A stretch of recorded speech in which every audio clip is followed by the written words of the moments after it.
Sir, Donald Trump അമേരിക്കയുടെ പുതിയ പ്രസിഡൻ്റായി ചുമതലയെടുത്തതിന് ശേഷം ഇറാനിലെ സ്ഥിതിഗതികളിൽ വലിയ മാറ്റമുണ്ടെന്നാണ് കേൾക്കുന്നത്. ഇപ്പം അയത്തുള്ള അലി ഖമനൈ പലയിടത്തും ചടങ്ങുകളിൽ പൊതുവേദികളിൽ പങ്കെടുക്കുന്നില്ല. അഥവാ പങ്കെടുത്താൽ തന്നെ അദ്ദേഹത്തിൻ്റെ കോട്ടിനുള്ളിൽ തന്നെ എന്തോ മുഴച്ചു നിൽക്കുന്ന പോലെ തോന്നുന്നു. അപ്പോൾ ജനങ്ങൾ അതൊക്കെ ശ്രദ്ധിക്കുന്നുണ്ട്. മൊത്തത്തിൽ ഒരു ആശങ്കയുണ്ടോ ഇറാനിൽ? ഇറാനിൽ ആശങ്കയുണ്ട്. അപ്പോൾ ഈ ട്രംപിൻ്റെ വരവോടുകൂടി ഇറാനും പ്രത്യേകിച്ച് ആയത്തുള്ള അലി ഖമനൈക്കും അല്പം ആശങ്കകളൊക്കെ ഉണ്ട്. കാരണം ഇപ്പോൾ പ്രത്യേകിച്ച് അദ്ദേഹത്തിൻ്റെ ഏതെങ്കിലും വേദികളിൽ പ്രത്യക്ഷപ്പെടുമ്പോൾ പൊതുവേദികളിൽ കഴിയുന്നത് അദ്ദേഹം വരുന്നില്ല എന്നുള്ളതാണ് സത്യം. ഇനി അഥവാ വരികയാണെങ്കിൽ തന്നെ വളരെ ഒഴിച്ചു കൂട്ടാനാകാത്ത അങ്ങനത്തെ ചില ഫങ്ഷൻസിലാണ് പങ്കെടുക്കുന്നത്. ഉദാഹരണത്തിന് ഈയിടെ രണ്ടുപേരുടെ ശവസംസ്കാരം ഉണ്ടായിരുന്നു. ഒരാൾ അലി റസീനി എന്നാണ് പേര്, പിന്നെ വേറൊരാൾ മുഹമ്മദ് മൊഗീസെ എന്നാണ് പേര്. ഇവർ രണ്ടുപേരും സുപ്രീം കോടതി ജസ്റ്റിസുമാരായിരുന്നു. അവരെ വെടിവെച്ച് കൊല്ലായിരുന്നു. അപ്പോൾ അവരുടെ ശവസംസ്കാരത്തിൽ പങ്കെടുക്കാതെ പറ്റില്ല. അതുകൊണ്ട് അദ്ദേഹം വന്നു. പക്ഷെ വന്ന് സംസാരിക്കാൻ തുടങ്ങുമ്പോഴും ഇരിക്കാൻ ശ്രമിക്കുമ്പോഴൊക്കെ ഈ വസ്ത്രം ഒരു വശത്തേക്ക് ബൾജ് ചെയ്ത് പോകും. കാരണം ഇതിൻ്റെ ഉള്ളിൽ ഫ്ലാക്ക് ജാക്കറ്റ്സാണ് ധരിച്ചിരിക്കുന്നത്. അപ്പോൾ വെടിയുണ്ടൊന്നും ഏക്കാത്തത്. അപ്പോൾ ഈ വെടിയുണ്ട ഏക്കാത്ത ജാക്കറ്റിൻ്റെ ഇങ്ങനെ അങ്ങോട്ടും ഇങ്ങോട്ടും തിരിയുമ്പോൾ ഒരു വശത്തേക്ക് ഇങ്ങ് ബൾജ് ചെയ്ത് വരും. അപ്പോൾ അത് കണ്ടു കഴിഞ്ഞപ്പോൾ വളരെ ഫണ്ണിയായിട്ട് തോന്നിയ ആൾക്കാർക്ക്. പക്ഷേ അദ്ദേഹത്തിന് ഉള്ളിലുള്ള ഭയത്തിൻ്റെ ഒരു സൂചന കൂടിയാണത്. അപ്പോൾ അങ്ങനെ ഒരു പ്രശ്നമുണ്ട്. പിന്നെ ശരിക്കും പറഞ്ഞാൽ ഒരു എക്സിസ്റ്റൻഷ്യൽ ത്രെട്ട് എന്നൊക്കെ പറയുന്ന പോലത്തെ ഒരു അവസ്ഥയാണ്. കാരണം ട്രംപിനോട് ഈയിടെ ആരോ ചോദിച്ചായിരുന്നു, will there be a war with Iran എന്ന് പറഞ്ഞു കഴിഞ്ഞപ്പോൾ അദ്ദേഹം പറഞ്ഞ മറുപടി എനിത്തിങ് ക്യാൻ ഹാപ്പൻ എന്നാണ്. അദ്ദേഹം അത് റൂൾ ഔട്ട് ചെയ്തില്ല. അപ്പോൾ ഇങ്ങനെയൊക്കെ സാഹചര്യങ്ങൾ നിലനിൽക്കുന്നതുകൊണ്ട് കുറച്ച് പ്രശ്നങ്ങളിലാണ് ഇറാൻ. മാത്രമല്ല അവരുടെ പ്രോക്സീസിൻ്റെയൊക്കെ അവസ്ഥ വളരെ മോശമായിപ്പോയി. പല പ്രോക്സീസ് ഉണ്ടായിരുന്നു, അവരുടെയൊക്കെ അവസ്ഥ മോശമായിപ്പോയി. ഹിസ്ബുള്ള, അതേപോലെ ഹൂത്തികളുണ്ടായിരുന്നു, പിന്നെ ഹമാസിൻ്റെ ആൾക്കാരുണ്ടായിരുന്നു, പിന്നെ ഇറാഖിലും സിറിയയിലൊക്കെ ഉള്ള ആൾക്കാർ. അവരൊക്കെ അത്യാവശ്യം ക്ഷതങ്ങളേറ്റിട്ടാണ് നിൽക്കുന്നത്. കാര്യം ഇപ്പോൾ ഹമാസ് തിരിച്ചു വരുന്നു എന്നൊക്കെ പറഞ്ഞു കഴിഞ്ഞാലും എന്തായാലും 1000 പേരെ കൊന്നതിന് 50,000 പേര് മരിച്ചിട്ടാണ് അവർ നിൽക്കുന്നത്. അപ്പോൾ എത്രയായാലും അവർക്കും നല്ല രീതിയിൽ ഏറ്റിട്ടുണ്ട്. അപ്പോൾ ഇതൊക്കെ ഇറാനെ വല്ലാതെ വിഷമിപ്പിക്കുന്നുണ്ട്. പിന്നെ വേറൊരു കാര്യം എന്താണെന്ന് വെച്ച് കഴിഞ്ഞാൽ അദ്ദേഹം ഈ പ്രോക്സീസിനോട്, പ്രത്യേകിച്ച് ഇറാഖിനോടും യമനോടും പറഞ്ഞിരിക്കുകയാണ്, ഒരു കാരണവശാലും അമേരിക്കൻ അസറ്റ്സിനെ ഒന്നും ആക്രമിക്കരുത്. ഇനി നിങ്ങൾ അഥവാ ആക്രമിക്കുകയാണെങ്കിൽ തന്നെ ഇറാൻ്റെ ആയുധങ്ങൾ അതിനു വേണ്ടിയിട്ട് ഉപയോഗിക്കരുത്.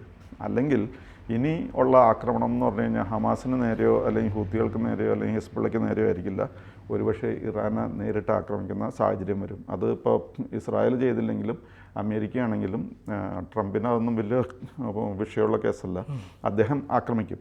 അപ്പോൾ അങ്ങനെ ഒരു ഭയം ഈ ഖമനൈക്കും ഉണ്ട്. അതിപ്പോൾ അദ്ദേഹം അനുഭവിച്ച് തന്നെ കുറേയൊക്കെ അറിഞ്ഞായിരുന്നു. ഇപ്പോൾ ഇസ്രായേലായിട്ട് 1-2 പ്രാവശ്യം ഏറ്റുമുട്ടിയപ്പോൾ വലിയ ഗുണമല്ല അവർക്കുണ്ടായത്. അതിൽ നിന്നും ഒരു പാഠം അദ്ദേഹം പഠിച്ചിട്ടുണ്ട്. പിന്നെ വേറെ അവരെ അലട്ടുന്ന ഒരു പ്രശ്നം സിവിൽ അൺറസ്റ്റ് എന്ന് പറഞ്ഞിട്ട് ഈ വിത്തിൻ ദി കൺട്രി ഉള്ള പ്രോബ്ലമാണ്. അതായത് കുറച്ച് നാൾ മുമ്പ് മാസ അമീനി എന്ന് പറയുന്ന ഒരു സ്ത്രീയെ പിടിച്ചുകൊണ്ടായിരുന്നു പോലീസുകാർ.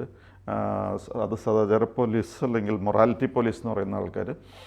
പിന്നീട് അത് മരിച്ചിട്ടാണ് പുറത്തേക്ക് വന്നത്. അന്നുണ്ടായ അൺറസ്റ്റ് കൺട്രോൾ ചെയ്യാനായിട്ട് വലിയ കഷ്ടപ്പാടായിരുന്നു. ഒരുപാട് ആൾക്കാരെ കൊല്ലേണ്ടതൊക്കെ ആയിട്ട് വന്നു. അപ്പോൾ അങ്ങനത്തെയൊക്കെ ഒരു സാഹചര്യമുണ്ട്. പിന്നെ വേറെ ഒരു പ്രശ്നം എന്താണെന്ന് വെച്ച് കഴിഞ്ഞാൽ ഇസ്രായേലിൻ്റെ ചാരന്മാർ ഈ ഇറാനിൽ സർവത്രയുണ്ട്. ആരെയും വിശ്വസിക്കാൻ പറ്റാത്തൊരു കണ്ടീഷനാണ്. ആരാണ് ചാരൻ, ആരാണ് യഥാർത്ഥ ഈ ഖമനൈ ഭക്തൻ എന്ന് പറയാൻ പറ്റാത്തൊരു കണ്ടീഷൻ ഇപ്പോൾ നിലവിലുണ്ട്. അപ്പോൾ അതുകൊണ്ടൊക്കെയാണ് ഈ ഹാനിയനൊക്കെ വളരെ എളുപ്പമായിട്ട് കൊല്ലാൻ പറ്റിയവർക്ക്. ഈ ഹാനിയനെ കൊല്ലാൻ പറ്റി. അത് മാത്രമല്ല ഹിസ്ബുള്ളയുടെ ചീഫായിരുന്ന നാസറുള്ളേനെയും ഇസ്രായേലിന് കൊല്ലാൻ പറ്റി. അപ്പോൾ അതിന് വേണ്ട ഇൻ്റലിജൻസും ഇൻഫർമേഷനും ഒക്കെ കിട്ടിയത് ഇറാൻ്റെ ആൾക്കാരിൽ നിന്നാണെന്നാണ് പറയുന്നത്. അപ്പോൾ ഇറാനിൽ ആരെ വിശ്വസിക്കാം, ആരെ വിശ്വസിക്കാതിരിക്കാം എന്നുള്ള കാര്യം ഇപ്പോൾ ഖമനൈക്ക് തന്നെ പറയാൻ പറ്റാത്ത അവസ്ഥയാണ്. അതുകൊണ്ടാണ് അദ്ദേഹം കഴിവതും പൊതുവേദികളിൽ പങ്കെടുക്കാത്തതും. ഇനി അഥവാ പൊതുവേദികളിൽ വന്നു കഴിഞ്ഞാൽ ഈ അകത്ത് വലിയ ജാക്കറ്റൊക്കെ ഇട്ട് ഒരു വശത്തേക്ക് മുഴച്ചു നിൽക്കുന്ന രീതിയിലാണ് ആൾ യാത്ര ചെയ്യുന്നത്. അപ്പോൾ ഇങ്ങനെയൊക്കെ വളരെയധികം പ്രശ്നങ്ങളിലാണ് അവർ നടക്കുന്നത്. പിന്നെ ഏറ്റവും വലിയ സെറ്റ് ബാക്ക് എന്ന് പറഞ്ഞു കഴിഞ്ഞാൽ സിറിയയിൽ സംഭവിച്ചതാണ്. സിറിയയിൽ അസാദ് ഭരണം എങ്ങനെ അവസാനിക്കും എന്ന് അവരൊരിക്കലും വിചാരിച്ചില്ല. അവിടെ ഉണ്ടായ സിവിൽ അൺട്രസ്റ്റിൻ്റെ റിസൾട്ടാണ് ഈ അസാദിൻ്റെ പോക്ക്. അതേപോലെ ഇവിടെയും സംഭവിക്കുമോ എന്ന് എപ്പോഴും ഒരു ഭയം ഇറാനുണ്ട്. കാരണം ഇറാനിൽ ഇപ്പോൾ അവർ ഭയങ്കരമായിട്ട് അടിച്ചമർത്തി വെച്ചിരിക്കുകയാണ്. പക്ഷേ എപ്പോഴത് പൊട്ടിപ്പുറപ്പെടുന്നത് എന്ന് പറയാൻ പറ്റില്ല. കാരണം അവിടെ നടക്കുന്ന ജനങ്ങൾക്ക് ഈ മത നേതൃത്വത്തിൻ്റെ നിലപാടുകളോട് വിയോജിപ്പുണ്ട്. അത് വളരെ പ്രത്യക്ഷമായും വരികയും ചെയ്തു. മാത്രമല്ല നെതന്യാഹു നേരത്തെ പറഞ്ഞിട്ടുണ്ട്, നിങ്ങളെ ഒരു സ്വതന്ത്ര ഭരണകൂടമാക്കി മാറ്റും, ഈ മത നേതൃത്വത്തിൽ നിന്ന് മോചിപ്പിക്കും. അങ്ങനെ ഒരു വിപ്ലവം ഉണ്ടായിക്കോട്ടെ എന്ന് ഇസ്രായേൽ ആഗ്രഹിക്കുന്നുണ്ട്. പൂർണ്ണ പിന്തുണയായിട്ട് അമേരിക്ക വരും. അപ്പോൾ ഡൊണാൾഡ് ട്രംപിന് ഈ പറയുന്ന ഇറാനെ കണ്ടുകൂടാ, ഈ ഖമനൈ ഉൾപ്പെടെയുള്ളവരുടെ നിലപാടുകളെ എതിർക്കുകയും ചെയ്യുന്നുണ്ട്. അപ്പോൾ ഒരു യുദ്ധം വേണമെങ്കിൽ ഉണ്ടായിക്കോട്ടെ, അല്ലെങ്കിൽ അവിടെ ഒരു കലാപം സൃഷ്ടിച്ചോട്ടെ എന്ന് അവർ കരുതുന്നുണ്ട്. അതുകൊണ്ട് ഈ ഖമനൈ നേതൃത്വം വളരെ സൂക്ഷ്മതയോടെയാണ് സ്റ്റെപ്പുകൾ വെക്കുന്നതെന്ന് പറയാം, അല്ലേ? ഒരു പ്രൊവോക്കേഷനൊന്നും ഉണ്ടാകരുത്. എന്തെങ്കിലും ഒരു പ്രൊവോക്കേഷൻ കിട്ടിയാൽ അവർ നല്ല രീതിയിൽ അടിക്കും. അപ്പോൾ അതുകൊണ്ട് അങ്ങനെ പ്രൊവോക്കേഷൻ ഉണ്ടാക്കാതിരിക്കുക, വടി കൊടുത്ത് അടി വാങ്ങിക്കാതിരിക്കുക, വടിയൊക്കെ എടുത്ത് മാറ്റി വയ്ക്കാനാണ് ഇപ്പോൾ അദ്ദേഹം പറയുന്നത്. പിന്നെ ഈ ന്യൂക്ലിയർ ക്രൈസിസ് ഇപ്പോൾ ഉള്ളത് അത് യുദ്ധം കൂടാതെ പരിഹരിക്കാൻ പറ്റുമോ എന്നാണ് US ഇസ്രായേലൊക്കെ അന്വേഷിക്കുന്നത്. പക്ഷേ എന്തായാലും ന്യൂക്ലിയർ വെപ്പൺസ് ഉണ്ടാക്കാനായിട്ട് അനുവദിക്കില്ല എന്നുള്ളതാണ് അവരുടെ അവൗഡ് പൊസിഷൻ. അതിൽ നിന്നും വലിയ വ്യത്യാസമൊന്നും വരാൻ പറ്റില്ല. പക്ഷേ പിന്നെ ഇപ്പോൾ ഇറാനിപ്പോൾ ഇടയ്ക്കിടയ്ക്കൊക്കെ പ്രസിഡൻറ്റ് അവരുടെ മസൂദ് പെഷസ്കിയാൻ എന്ന് പറയുന്ന ആളുണ്ട്. അദ്ദേഹം കുറച്ച് ശാന്തനും സമാധാനപ്രേമിയൊക്കെയാണെന്ന് തോന്നുന്നു. അദ്ദേഹം ഇടയ്ക്കിടയ്ക്ക് റഷ്യ പോകുന്നുണ്ട്. റഷ്യയിൽ നിന്ന് അവരുടെ S-400 എന്ന് പറയുന്ന ആൻറ്റി മിസൈൽ സിസ്റ്റം സംഘടിപ്പിക്കാൻ അദ്ദേഹം നടക്കുന്നുണ്ട്. കുറച്ചൊക്കെ ഉണ്ടായിരുന്നു, അതൊന്നും വലിയ എഫക്റ്റീവ് ആയില്ല ഇസ്രായേലിൻ്റെ ആക്രമണത്തിൻ്റെ സമയത്ത്.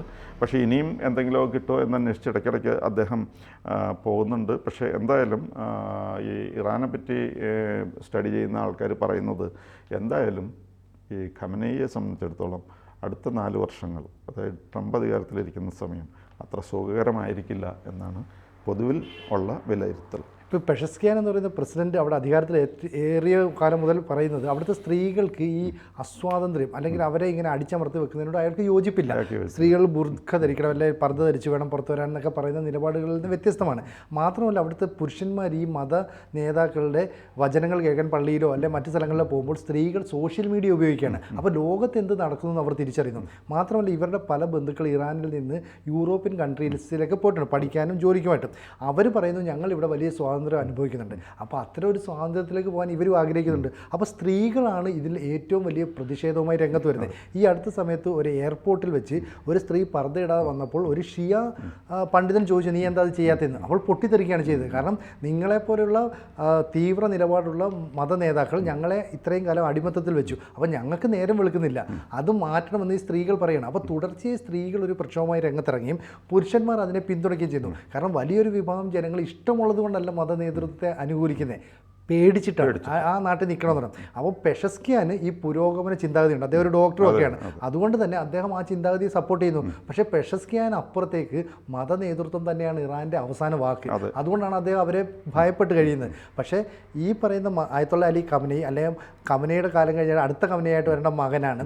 ആ മകനെ കയറ്റുന്നതുമായി ബന്ധപ്പെട്ട തർക്കങ്ങൾ ഇതെല്ലാം കൂടെ നിൽക്കുന്നതുകൊണ്ട് ഒരു പ്രശ്നങ്ങൾ അവിടെ ഉണ്ടാകും. ആ പ്രശ്നങ്ങൾ ഉണ്ടായാൽ ഒരു സ്വതന്ത്ര രാജ്യമായിട്ട് ഇറാൻ മാറാം. അപ്പോൾ പെഷസ്കിയാനെ അമേരിക്കയ്ക്ക് വലിയ പ്രശ്നമൊന്നുമില്ല. അതുകൊണ്ടാണ് പുട്ടിനുമായിട്ട് കൂടിക്കാഴ്ച നടത്തുമ്പോഴൊക്കെ ഇവരതിനോട് ഒന്നും മിണ്ടാതെ നിൽക്കുന്നത്. അപ്പം വേണമെങ്കിൽ ഈ പറയുന്ന നെതന്യാഹുവും പുട്ടിനും ട്രംപും ഒക്കെ ചേർന്നിട്ട് പെഷസ്കിയാൻ്റെ നേതൃത്വത്തിലുള്ള ഒരു ഭരണകൂടത്തെ സൃഷ്ടിക്കാം, അമേരിക്ക പിന്നിൽ നിൽക്കാം. ഇപ്പം അവരുടെ വ്യോമ പ്രതിരോധ സംവിധാനങ്ങളെല്ലാം തകർന്നു. നേരത്തെ റഷ്യ കൊടുത്തതൊക്കെ തന്നെ കാലഹരണപ്പെട്ട പ്രതിരോധ സംവിധാനങ്ങളായിരുന്നു. അത് ഇസ്രായേലിൻ്റെ ആക്രമണത്തെ നമുക്ക് തെളിയുകയും ചെയ്തു. ഇപ്പോൾ S-400 എന്ന് പറയുന്നത് ഏറ്റവും അത്യാധുനികമായ പ്രതിരോധ സംവിധാനമാണ്. ഈ പ്രതിരോധ സംവിധാനം ഇന്ത്യ ഉൾപ്പെടെയുള്ള രാജ്യങ്ങൾ വാങ്ങുന്നതിനെക്കുറിച്ച് ആലോചിക്കുന്നുണ്ട്. അപ്പോൾ അത് വേണമെന്നൊക്കെ പെഷസ്കിയാൻ പറയുന്നത് നിലവിൽ അവിടെയുള്ള രാജ്യത്തെ ജനങ്ങളെങ്കിലും രക്ഷിക്കണമെന്ന് പറഞ്ഞിട്ടാണ്. പക്ഷേ മത നേതൃത്വം അവിടെ ഉണ്ടാകാനും പാടില്ല. ഒരു പക്ഷേ ഷാ ഭരണകൂടത്തെ എങ്ങനെയാണോ പറിച്ചു നീക്കിയത് അതുപോലെ ഈ മത നേതൃത്വത്തെ പറിച്ചു നീക്കാൻ പുരോഗമന ചിന്താഗതിയുള്ള ഇറാൻ ജനത ആഗ്രഹിക്കില്ല. നമ്മളിപ്പോൾ ഈ പെൻഡുലം അങ്ങേ അറ്റത്തേക്ക് പോയി കഴിഞ്ഞാൽ പിന്നെ അതിന് തിരിച്ചൊരു യാത്രയുണ്ട്, അത് മറ്റേ അറ്റത്തേക്ക് പോകും. അപ്പോൾ ഈ ഇറാനിലെ ഷായുടെ കാലത്ത് എന്ന് പറഞ്ഞു കഴിഞ്ഞാൽ ഭയങ്കരമായിട്ട് മോഡേണൈസ് ചെയ്തു. അതൊരറ്റത്തേക്ക് പോയി പെൻഡുലം, അത് തിരിച്ച് വന്നു. ഇപ്പോൾ ഈ പെൻഡുലം തന്നെ മറ്റേ അറ്റത്തേക്ക് പോയിക്കൊണ്ടിരിക്കുകയാണ്. ഇനി അത് തിരിച്ചു വരേണ്ട സമയം ആയിക്കൊണ്ടിരിക്കുകയാണ്. അവിടെ പ്രത്യേകിച്ച് സ്ത്രീകൾക്ക് വളരെയധികം ചേഞ്ചസ് വന്നിട്ടുണ്ട്. പുരുഷന്മാരും they are also going to follow suit. അവരും കുറേയൊക്കെ ആ രീതിയിലേക്ക് തന്നെ വരാൻ പോവുകയാണ്. അപ്പോൾ അതുകൊണ്ട് ഈ ആയത്തുള്ളമാരുടെ അഭ്യാസങ്ങൾ ഇനി അധികം പണ്ടത്തെ പോലെ വില പോകില്ല എന്നാണ് തോന്നുന്നത്. മാത്രമല്ല ഇപ്പം ഞാൻ നേരത്തെ പറഞ്ഞില്ല, ഈ ഇവർ പേടിച്ചപ്പോൾ പല ആളുകൾ യൂറോപ്യൻ കൺട്രീസിലേക്ക് പോയപ്പോൾ അവരിൽ പലരും ഇവരെ ക്രൈസ്തവ മതത്തിലേക്ക് കൺവേർട്ട് ചെയ്യാൻ പ്രേരിപ്പിക്കുന്നുണ്ട്. ഇപ്പം ഇറാനിലാണ് ഏറ്റവും അധികം ക്രൈസ്തവ മതത്തിലേക്ക് കൺവേർഷൻ നടന്നത്. അതിൻ്റെ 10 ലക്ഷത്തോളം പേര് കൺവേർട്ട് ചെയ്യപ്പെടുന്നു. അങ്ങനെ കൺവേർട്ട് ചെയ്യുന്നവർ ഈ മുസ്ലിം മതത്തിൻ്റെ തീവ്രവാദ നിലപാടുകൾ അംഗീകരിക്കുന്നില്ല. അപ്പോൾ അതിലെ പല ആളുകളെയും ഇവർ ക്യാൻവാസ് ചെയ്യുന്നതിനൊപ്പം തന്നെ ചാരപ്രവർത്തനത്തിലും പ്രേരിപ്പിക്കുന്നു. അതായത് അവിടുത്തെ ഇപ്പോൾ ഇറാനിലെ വൈറ്റ് ഗാർഡ്സിലുള്ള പല ആളുകളും അവിടെ നടക്കുന്ന സംഭവങ്ങൾ ചോർത്തി കൊടുക്കുന്നത് ഇസ്രായേലിനാണ്. അപ്പോൾ മൊസാദിൻ്റെ ചാരസംഘടന എങ്ങനെയാണ് കൃത്യമായി പ്രവർത്തിക്കുന്നതെന്ന് നമുക്ക് മനസ്സിലായി. അപ്പോൾ ഈ ഹമാസിനെയും ഹിസ്ബുള്ളയും ഹൂത്തികളെയും തീർത്തു. അപ്പം ചിറകരിഞ്ഞു. ഇനി വേണമെങ്കിൽ നേരിട്ട് ഇറാൻ്റെ അടി കൊടുക്കാം. ട്രംപ് നേരത്തെ പറഞ്ഞിട്ടുണ്ട് ഇറാൻ ഞങ്ങൾ ഓങ്ങി വെച്ചിരിക്കുകയാണെന്നുള്ളത്. അപ്പോൾ എപ്പോൾ വേണമെങ്കിലും ഈ പറയുന്ന ആയത്തുള്ളമാർക്ക് പണിയും കിട്ടാം, അവിടുത്തെ മതതീവ്രവാദത്തെ എടുത്ത് എറിയുകയും ചെയ്യാം. ഒരു അറ്റാക്ക് ഇനി താങ്ങാൻ ഇറാന് ശക്തിയുണ്ടോ ഇല്ലയോ എന്നുള്ളതാണ് നമുക്ക് കാണേണ്ടത് അല്ലേ. കൂടുതൽ വാർത്തകളും വിശേഷങ്ങളും നിങ്ങളിലേക്ക് എത്താൻ ABC മലയാളം സബ്സ്ക്രൈബ് ചെയ്യുക, ബെൽ ബട്ടണും അമർത്തുക.